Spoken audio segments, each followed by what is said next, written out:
Hello, welcome to a quick guide for Throne and Liberty. In this episode, we will venture into the Valley of Slaughter to defeat Turka. So, in case you want to go straight to the final boss, you can skip ahead to the minutes shown on the screen.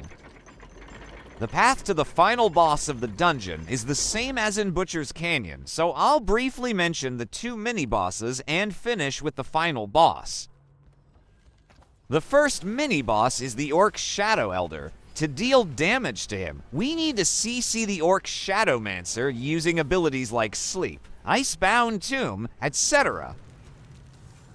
Before reaching Turka's room, we will encounter 3 Orc Shadowmancers, which also need to be CC'd simultaneously to deal damage to them. In our case, we froze 2 of them and stunned the remaining 1 before defeating it, and repeated this process.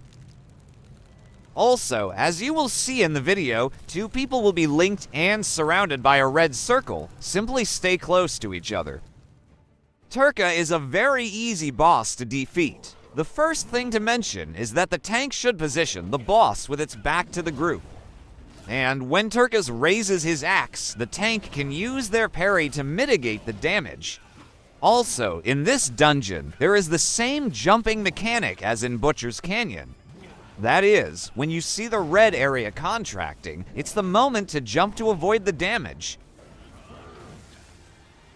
The special mechanic of this dungeon is that when Turka pulls the entire group to the center, a sheep will appear. We need to CC and defeat it.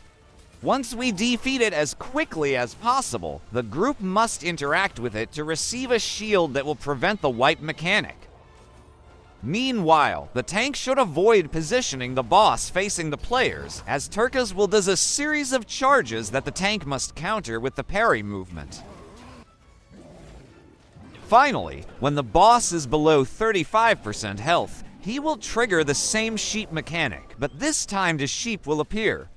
However, the group will only CC and quickly kill one of the sheep, then interact with it to receive the shield that will prevent the wipe mechanic. And that's it. This is the easiest 2-star dungeon of them all. I hope it was helpful. Good luck!